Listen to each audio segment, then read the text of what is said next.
Hello students, welcome to the PND coaching classes learn easily and smartly.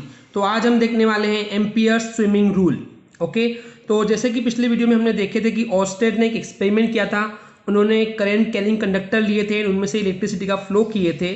तो उस time पे उस current carrying conductor के पास में उन्होंने एक नीडल रखे थे, राइट, मैग्नेटिक नीडल, एंड उस पर कुछ डिफ्लेक्शन हुआ था, जिसके बेस पे उन्होंने कंक्लूजन पॉइंट दिया था कि जिस कंडक्टर में से इलेक्ट्रिक करंट का फ्लो होता है तो उसके चारों तरफ एक इलेक्ट्रिक फील्ड के अलावा एक दूसरा फील्ड भी होता है जो कि होता है मैग्नेटिक फील्ड। ओके, तो उस मैग्नेटिक फील्ड का इंट्रोडक्शन वहीं से हुआ था, लेकिन उनके एक्सपेरिमेंट में उन्होंने उस मैग्नेटिक फील्ड की डायरेक्शन के बारे में कुछ भी नहीं बताया था। उनका जो कंक्लूजन पॉइंट था वो सिर्फ और सिर्फ डिफ्लेक्शन के बारे में था, मैग्नेटिक फील्ड है उसके बारे में था। लेकिन वो जो डिफ्लेक्शन हो रहा है उस नीडल में वो किस डायरेक्शन में होगा, मैग्नेटिक फील्ड की डायरेक्शन क्या होगी, ये उन्होंने एक्सप्लेन नहीं कर पाए थे। ओके, तो उस समय एक दूसरे साइंटिस्ट थे जिनका नाम था एंडर मैरी एम्पियर।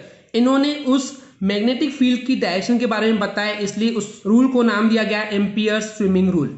ओके, तो चलिए समझते हैं कि इसकी हेल्प से किस तरीके से हम उस मैग्नेटिक फील्ड की डायरेक्शन का पता कर सकते हैं। ओके, तो सबसे पहले यहाँ पे एग्जाम्पल में एक डायग्राम दिया हुआ है। इस डायग्राम के हेल्प से हम समझते हैं कि किस तरीके से हम उस मैग्नेटिक फील्ड की डायरेक्शन का पता कर सकते हैं। ओके, तो सबसे पहले हम पूरे डायग्राम पे फोकस नहीं करते, हम लेट कर रहे हैं कि ये एक इलेक्ट्रिक वायर है, या फिर आप बोल सकते हैं ये करंट कैरिंग कंडक्टर है। इट मीन्स ये एक वायर है या कंडक्टर है जिसमें से इलेक्ट्रिक करंट का फ्लो इस डायरेक्शन में हो रहा है, ए टू बी।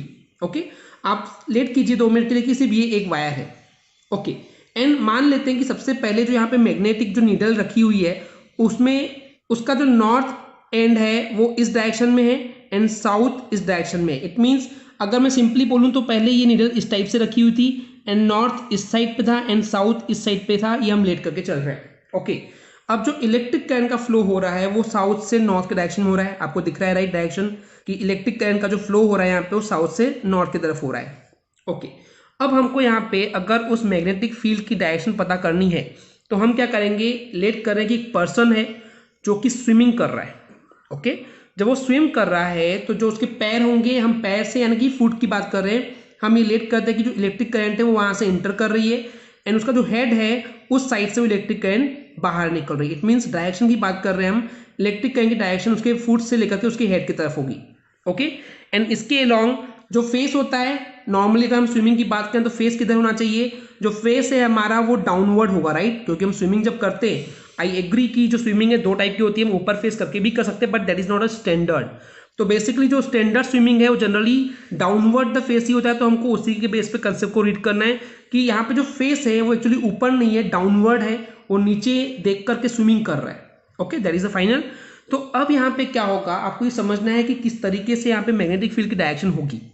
तो एम्पियर का जो स्विमिंग रूल है वो इसी पे डिफाइंड है। उन्होंने ये बोला कि अगर यहाँ पे एक पर्सन है जो डाउनवर्ड द फेस देख करके स्विमिंग कर रहा है एंड इलेक्ट्रिक करंट की डायरेक्शन जो है वो उसके फुट से हेड की तरफ है, तो उस केस में जो मैग्नेटिक फील्ड की डायरेक्शन होगी हम जज कर सकते हैं with the help of this rule, and that is, इस कंडीशन में जब डिफ्लेक्शन होगा तो जो नॉर्थ है, नॉर्थ पोल इसके लेफ्ट हैंड की तरफ डिफ्लेक्ट करेगा एंड जो साउथ पोल है वो इसके राइट हैंड की तरफ डिफ्लेक्ट होगा।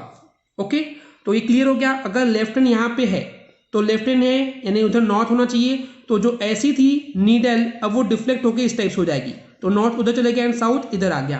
तो सिंपल यही रूल है कि जब वो इस टाइप से स्विमिंग कर रहा है तो उसका जो डिफ्लेक्शन होगा नीडल का, ओके, तो वो किस कंडीशन में होगा, किस साइड होगा, कि बेसिकली जो उसका लेफ्ट हैंड है उस साइड वो नॉर्थ पोल डिफ्लेक्ट करेगा एंड जो साउथ पोल है उसके राइट हैंड की तरफ डिफ्लेक्ट करेगा। तो इस तरीके से हम आइडेंटिफाई कर सकते हैं मैग्नेटिक फील्ड की डायरेक्शन।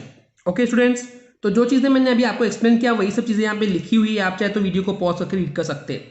इसके अलावा यहाँ ये बताया गया कि इसी रूल को, it means ampere swimming rule को स्नो रूल भी बोला गया है।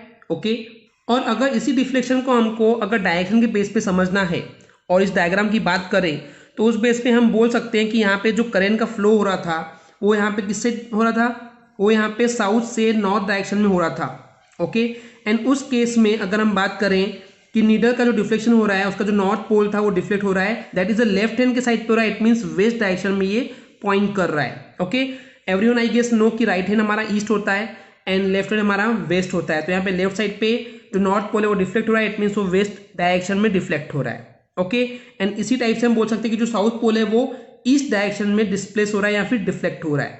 Okay students, I hope clear हो गया होगा। अब यहाँ पे एक चीज और बोली गई है कि इसी लॉ का यूज करते हुए गैल्वेनोस्कोप को कंस्ट्रक्ट किया गया था। Okay, now what is a galvanoscope? Galvanoscope एक बहुत पुराना डिवाइस है जिसका यूज होता था करंट की डायरेक्शन को आइडेंटिफाई करने के लिए एंड उस करंट के मैग्नीट्यूड को आइडेंटिफाई करने के लिए। ओके, हालांकि वो प्रेजेंटली बहुत कम यूज होता है या फिर नहीं होता है बोल सकते हैं, क्योंकि आजकल एडवांस डिवाइसेस आ गए हैं, बट एनीवेज गैल्वेनोस्कोप यही था। ओके स्टूडेंट्स, आई होप आपको क्लियर हो गया होगा कि एम्पियर्स का स्विमिंग रूल क्या था। अगर आपको हमारी वीडियो से कुछ भी सीखने मिला या नॉलेज मिला तो प्लीज हमारे चैनल को सब्सक्राइब कीजिए एंड वीडियो को लाइक जरूर करें। आज के लिए इतना ही, थैंक यू।